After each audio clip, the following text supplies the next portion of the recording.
Honesty as our default today on Fortitude through Stoicism, and this is my 365-day journey of implementing the ancient philosophy of Stoicism into the life of this modern masculine man. Now, it is a little noisy out here because what they're doing is it's the hurricane cleanup. It's a hurricane cleanup from Milton. I think it was the second one, Milton. Well, anyway, that's what's going on, but it's so beautiful out here. I wanted to record. So, again, the quote today, Marcus Aurelius. How rotten and fraudulent when people say they intend to give it to you straight. What are you up to, dear friend? It shouldn't need an announcement, but be readily seen as if written on your forehead, heard in the ring of your voice, or flashed in the eyes. Just as a beloved sees all in a lover's glance. In short, the straightforward and good person should be likely to smell like a goat. You know when they're in the room with you. So, what we're saying here, right? If you have to announce that you are about to say something honest, what does that say about everything else that you are already talking about? So for me, I talk about my journey all the time, and I used to tell people what they needed to hear or what they wanted to hear, right? We call that a redacted version of the truth, a sugar-coated version of the truth. Why? Because it's uncomfortable when you give someone the truth, because they're going to have a reaction, right? So again, to avoid conflict, many of us do this. We sugarcoat it, we leave out facts.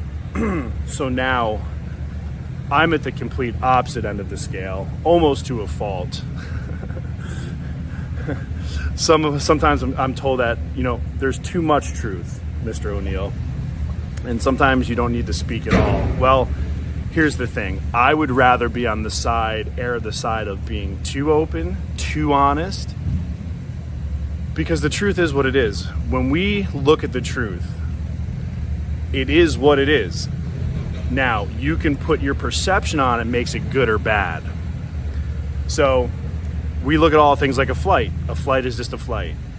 Your perception of that experience is what makes it good or bad. But if you recognize it is what it is, and I'm waiting on some coffee this morning, or tea, actually. I quit coffee.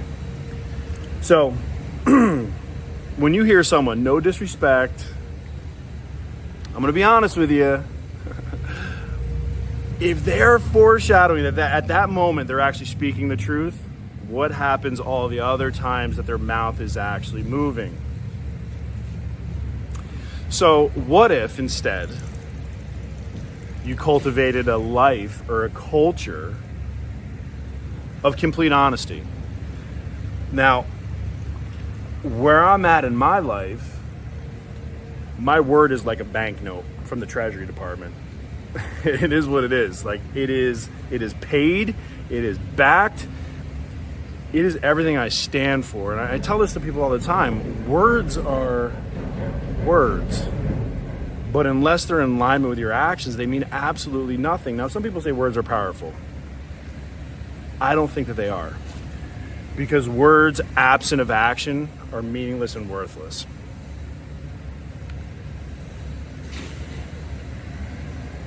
So let's look at this as a respectful thing, right? For me, I would rather be smacked with the truth than kissed with a lie. Because with the truth, we can build a foundation. With the truth, we can have at least clarity and understanding. So let me ask you this. This is an accountability question. This is a look in the mirror question. How often are you really honest with the people that are in your life? I mean, brutally honest. Probably not as much as we should be, right?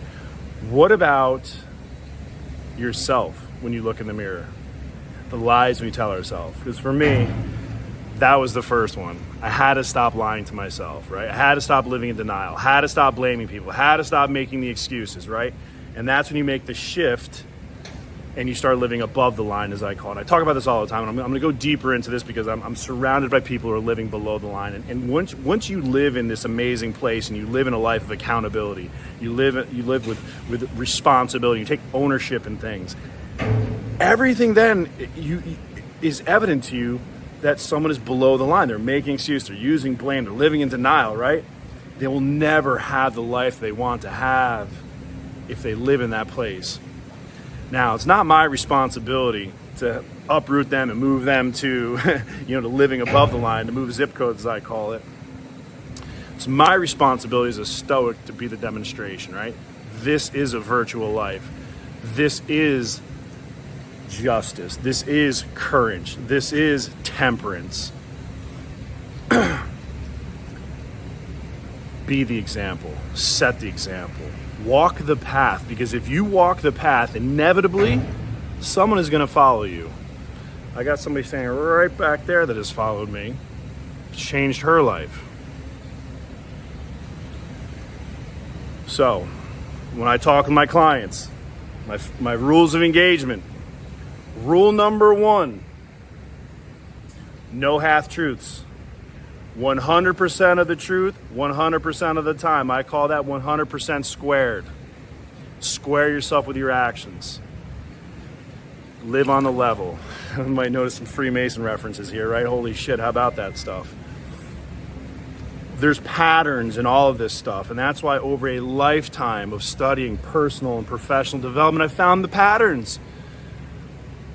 Everyone, Stoicism, Christianity, again, there's a little bit of difference here because Christianity was written by the victims, for the victims, about the victims. Greco-Roman mythology was written by the victors. By the victors. It was powerful. Going through this mindset shift in humanity. It is time to take back that courage and to stop living as victims. Instead of saying, oh, I'm a disabled combat veteran, ... No, they used to announce themselves. I am, Zeus, son of so-and-so, right? They're announcing their victories. They're announcing their lineage. They're announcing their power. Different mindset, and I think we're seeing a shift.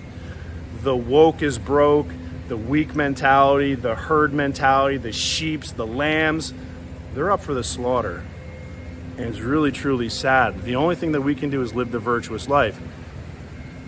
Like Marcus Aurelius, the most powerful man in the world, and yet still every single day he looked for a way to humble himself.